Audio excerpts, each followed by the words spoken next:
George Washington, the first president of the United States, took office in 1789 and served 2 terms until 1797, setting the precedent for a 2-term limit. Washington was instrumental in establishing the role and authority of the presidency, including forming the first cabinet and promoting a strong, centralized government. He was a member of no formal political party, believing in unity over partisanship. Did you know Washington's inauguration took place in New York City, not Washington, D.C.? While he never lived in the White House, he oversaw the Capitol's planning and even selected its location. An interesting fact, President Washington was a whiskey distiller. In 1797, he established one of the largest whiskey distilleries in America at Mount Vernon, producing 11,000 gallons of whiskey in 1799. President Washington passed away in 1799 at his Mount Vernon estate, likely from a throat infection. His death marked the end of an era and the loss of the father of his country.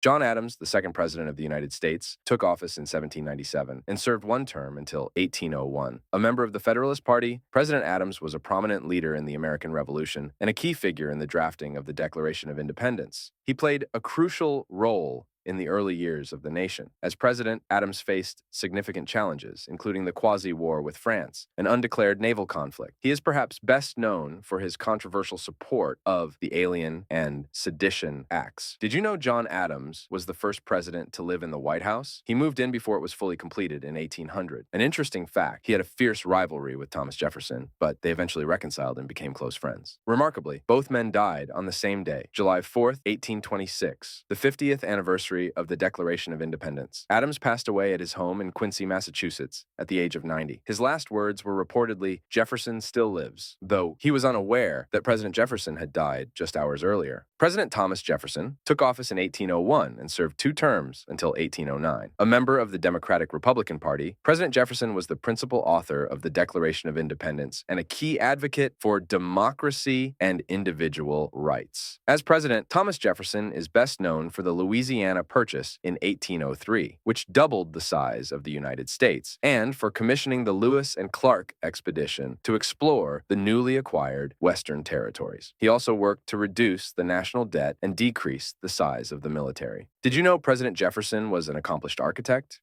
He designed his own home, Monticello, in Virginia, which is now a UNESCO World Heritage Site. An interesting fact about President Jefferson, he was an avid collector of books, and his personal library became the foundation of the Library of Congress after the British burned the Library of Congress in 1814 during the War of 1812. President Jefferson passed away at his home in Monticello on July 4th, 1826, the same day as President John Adams. President James Madison, the 4th president of the United States, took office in 1809 and served 2 terms until 1817. A member of the Democratic-Republican Party, President Madison is often called the father of the Constitution for his significant contributions to the drafting and promotion of the U.S. Constitution and the Bill of Rights. As president, James Madison is best known for leading the nation during the War of 1812 against Great Britain. Despite the challenges, including the British burning Washington, D.C., Madison's leadership helped secure American independence and national pride. His wife, Dolly Madison, famously saved a portrait of George Washington from the White House before it was set on fire by British troops. Did you know Madison was one of the shortest presidents, standing at just 5'4"? An interesting fact, he was the first president to ask Congress for a declaration of war, which led to the War of 1812. James Madison passed away at his home, Montpelier, in Virginia, in 1836. James Monroe, the 5th president of the United States, took office in 1817 and served 2 terms until 1825. A member of the Democratic-Republican Party, President Monroe is best known for the Monroe Doctrine, a key foreign policy statement that warned European nations against further colonization and interference in the Americas.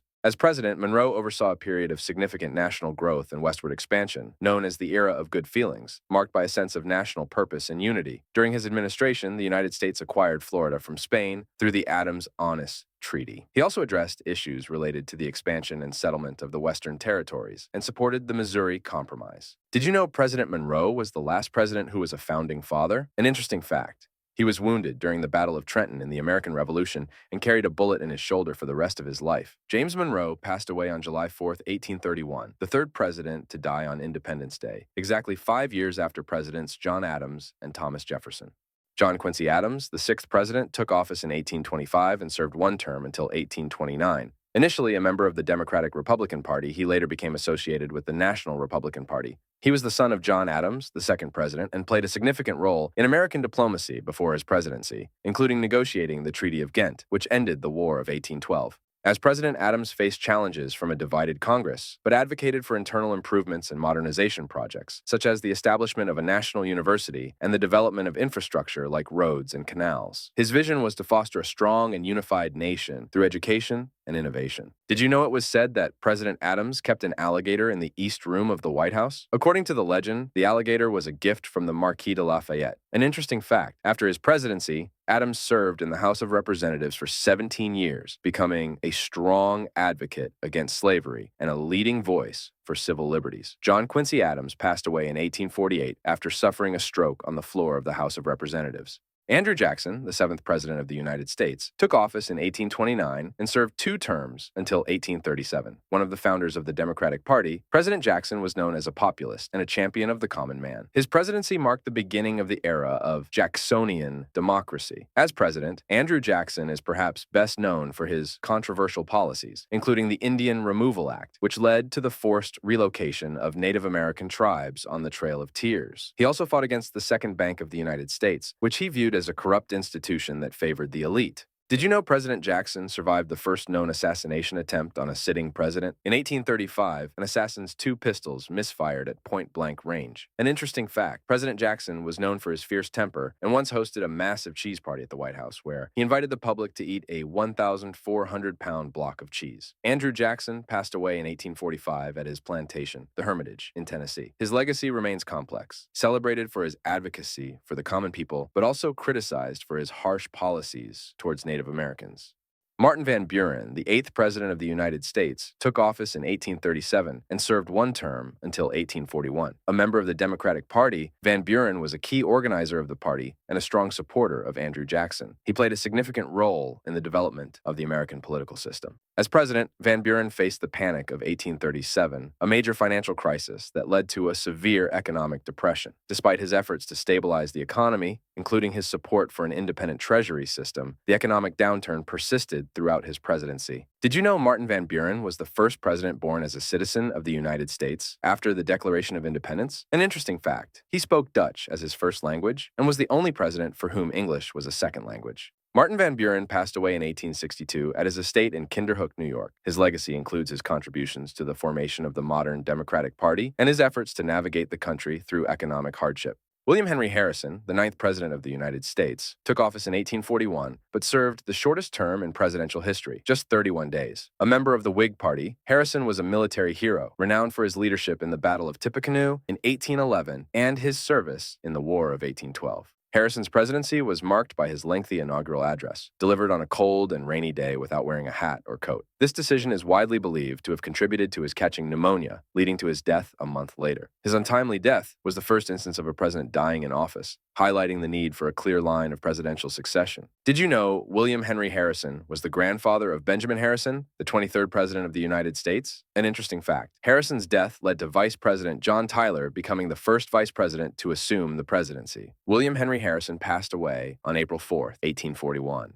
John Tyler, the 10th President of the United States, took office in 1841, following the death of President William Henry Harrison. Tyler's assumption of the presidency set a crucial precedent for presidential succession, which would later be formally established by the 25th Amendment in 1967. He served the remainder of Harrison's term until 1845. Initially a member of the Whig Party, Tyler often clashed with his own party, particularly over issues like the National Bank. His opposition to key Whig policies led to most of his cabinet resigning and his expulsion from the party, after which he became unaffiliated. Despite these conflicts, Tyler accomplished significant goals, including the annexation of Texas in 1845. Did you know John Tyler was the first president to have a veto overridden by Congress? An interesting fact. Tyler fathered 15 children, more than any other president in U.S. history. John Tyler passed away in 1862 during the Civil War. As he sided with the Confederacy during the conflict, he is the only former president to be buried with a Confederate flag. James K. Polk, the 11th President of the United States, took office in 1845 and served 1 term until 1849. A member of the Democratic Party, Polk is often noted for his strong leadership and ambitious expansionist policies, which significantly shaped the future of the United States.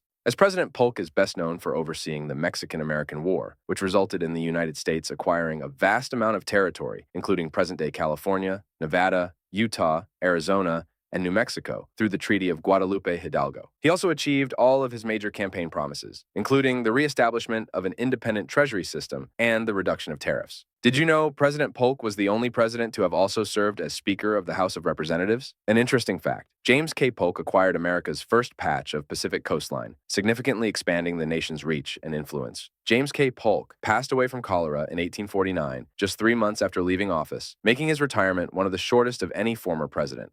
Zachary Taylor, the 12th President of the United States, took office in 1849 and served until his death in 1850. A member of the Whig Party, Taylor was a national hero for his military leadership in the Mexican-American War, earning the nickname Old Rough and Ready for his fortitude and unpretentious manner. As president, Taylor faced the looming issue of slavery's expansion into the new territories acquired from Mexico. Despite being a slaveholder himself, Taylor opposed the expansion of slavery into these territories and urged settlers in California and New Mexico to draft constitutions and apply for statehood, bypassing the territorial stage. Taylor opposed the Compromise of 1850, which aimed to address the status of slavery in these new territories. His unexpected death allowed his successor, Millard Fillmore, to facilitate its passage. Did you know President Taylor had never voted in a presidential election before his own? An interesting fact. Taylor was the last president to own slaves while in office. Zachary Taylor passed away on July 9, 1850, after a brief illness, cutting his presidency short.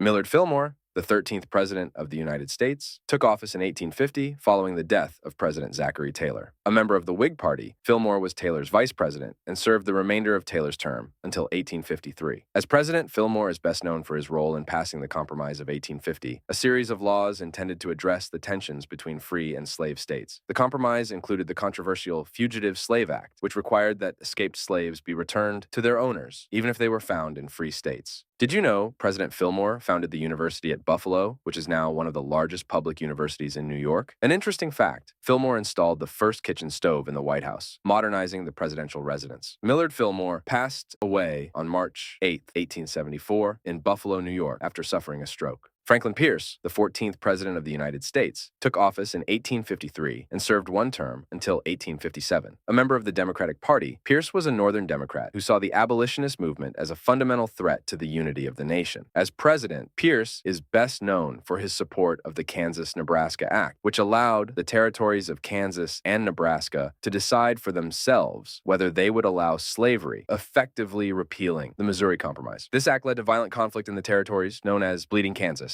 Did you know President Pierce attempted to purchase Cuba from Spain for up to $120 million? This effort, known as the Austin Manifesto, was highly controversial and ultimately failed, but it showcased Pierce's expansionist ambitions. An interesting fact, Pierce was arrested while serving as president for running over an old woman with his horse, though the charges were later dropped due to lack of evidence. Franklin Pierce passed away on October 8, 1869, in Concord, New Hampshire, from cirrhosis of the liver. James Buchanan, the 15th President of the United States, took office in 1857 and served one term until 1861. A member of the Democratic Party, Buchanan's presidency is often criticized for his inability to address the escalating tensions between the North and South, which eventually led to the Civil War. As president, Buchanan is best known for his support of the Dred Scott decision, which declared that African Americans could not be citizens, and that Congress had no authority to prohibit slavery in the territories. His administration was marked by a series of failed attempts to prevent the Southern states from seceding. Did you know President Buchanan was the only president to never marry? An interesting fact, Buchanan received the first transatlantic telegram from Queen Victoria in 1858, marking a significant achievement in communication technology. James Buchanan passed away on June 1, 1868, at his estate in Pennsylvania after a long period of illness. Abraham Lincoln, the 16th President of the United States,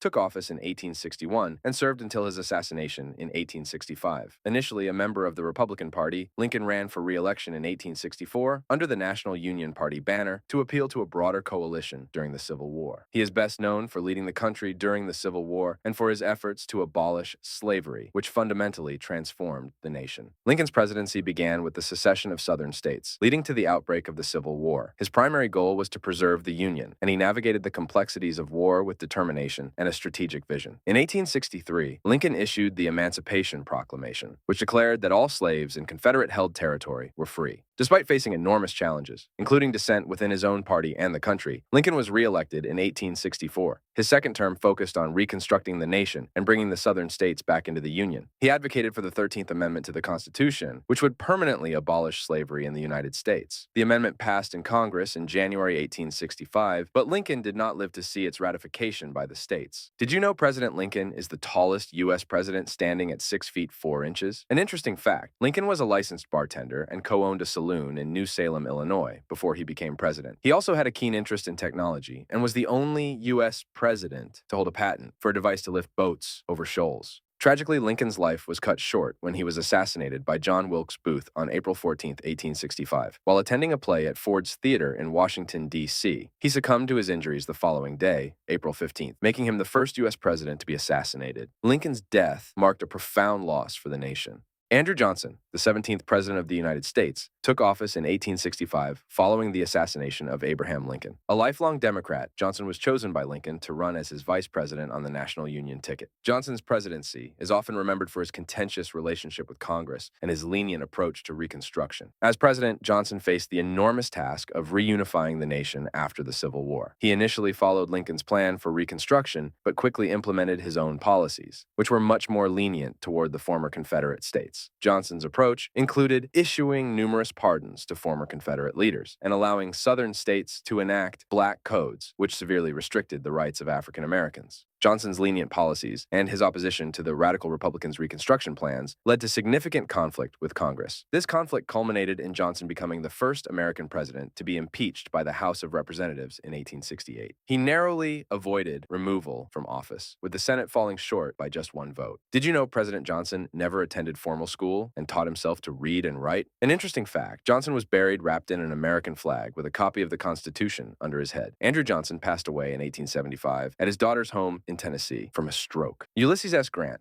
the 18th President of the United States, took office in 1869 and served 2 terms until 1877. A member of the Republican Party, Grant was a commanding general who led the Union Army to victory over the Confederacy in the Civil War before becoming president. As president, Grant focused on Reconstruction and sought to protect the civil rights of newly freed African Americans. His administration established the Department of Justice and used federal troops to combat the Ku Klux Klan, aiming to suppress the violent resistance against Reconstruction efforts in the South. Despite his efforts, Grant's presidency was marred by numerous scandals and corruption among his appointees, leading to a tarnished reputation. Did you know President Grant was once arrested while in office? He was fined for speeding in his horse-drawn carriage in Washington, D.C. An interesting fact, Grant wrote his memoirs while suffering from throat cancer, and they are highly regarded for their literary quality. Ulysses S. Grant passed away on July 23, 1885, at his home in New York from throat cancer. Rutherford B. Hayes, the 19th President of the United States, took office in 1877 and served 1 term until 1881. A member of the Republican Party, Hayes's presidency is often noted for the controversial election of 1876 and his efforts to end the Reconstruction era. Hayes became president after one of the most disputed elections in American history. He lost the popular vote to Samuel J. Tilden, but won the presidency after a contentious electoral commission awarded him 20 contested electoral votes. This compromise, known as the Compromise of 1877, led to the withdrawal of federal troops from the South, effectively ending Reconstruction. As president, Hayes focused on civil service reform and attempts to reconcile the divisions left by the Civil War. He worked to restore honesty in government and made significant efforts to support education and the rights of African Americans in the South, although with limited success due to the political climate. Did you know President Hayes was the first president to use a telephone in the White House? An interesting fact, Hayes' wife, Lucy Webb Hayes, was the first lady to have a college degree. Rutherford B. Hayes passed away on January 17, 1893, at his home in Fremont, Ohio, from complications of a heart attack. James A. Garfield, the 20th President of the United States, took office in March 1881 and served only a few months until his assassination in September 1881. A member of the Republican Party, Garfield was known for his strong advocacy for civil service reform and his efforts to root out corruption in government. Garfield's presidency was marked by his commitment to reforming the civil service system, aiming to curb the power of the patronage system and promote merit-based appointments. He also sought to strengthen the power of the presidency and reduce the influence of political machines. Unfortunately, his time in office was cut short when he was shot by Charles J. Guiteau on July 2nd, 1881. Did you know President Garfield was ambidextrous and could write Latin with one hand and Greek with the other simultaneously? An interesting fact. Garfield was the first left-handed president of the United States. James A. Garfield passed away on September 19, 1881, from complications of his gunshot wounds, making him the second U.S. president to be assassinated. Chester A. Arthur, the 21st President of the United States, took office in September 1881 following the assassination of James A. Garfield. A member of the Republican Party, Arthur was previously known as a prominent New York lawyer and politician, holding the position of Collector of the Port of New York. Arthur's presidency is often noted for his unexpected dedication to civil service reform. Despite his background in the patronage system, he signed the Pendleton Civil Service Reform Act into law in 1883, which established a merit-based system for federal employment and aimed to curb corruption and patronage in government hiring. Arthur also focused on modernizing the U.S. Navy and improving immigration policies. His administration enacted the Chinese Exclusion Act of 1882, which significantly restricted Chinese immigration to the United States. Did you know President Arthur loved to fish and often took fishing trips to escape the pressures of office? An interesting fact, Arthur had a deep interest in interior design and oversaw a major renovation of the White House, including commissioning Louis Comfort Tiffany to redecorate several rooms. Chester A. Arthur passed away on November 18, 1886, from complications of a kidney disease known as Bright's disease. Grover Cleveland, the 22nd President of the United States, took office in 1885 and served one term until 1889. Notably, he would later return to serve a second term as the 24th President. A member of the Democratic Party, Cleveland was known for his honesty, integrity, and opposition to corruption. During his first term, Cleveland focused on political reform, fiscal conservatism, and reducing government excess. He vetoed numerous bills he viewed as extravagant or unnecessary, earning him the nickname his obstinacy. Cleveland also worked to lower tariffs and opposed subsidies for special interest groups. One of Cleveland's notable actions was his opposition to the pension grab, where he vetoed pension bills for Civil War veterans that he believed were fraudulent or unjustified. He also enforced land grant conditions strictly, ensuring that railroad companies and other entities fulfilled their contractual obligations to prevent misuse. Did you know President Cleveland personally answered the White House phone? An interesting fact, Cleveland was the first sitting president to get married in the White House. He married Frances Folsom in a ceremony in the Blue Room in 1886. Grover Cleveland passed away on June 24, 1908, at his home in Princeton, New Jersey, from a heart attack.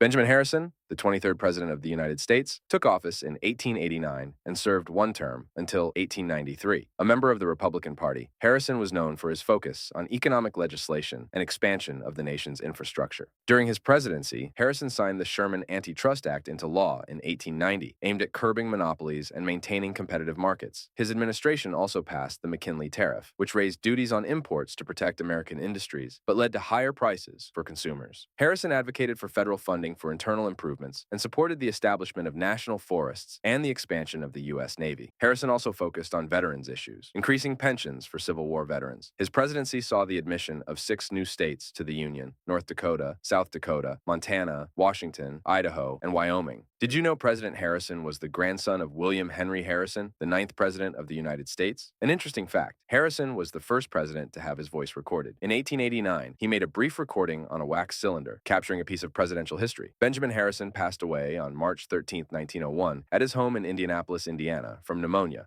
Thank you for watching Part 1 of our series on the Presidents of the United States. Stay tuned for Part 2, where we continue to explore the lives and legacies of America's leaders.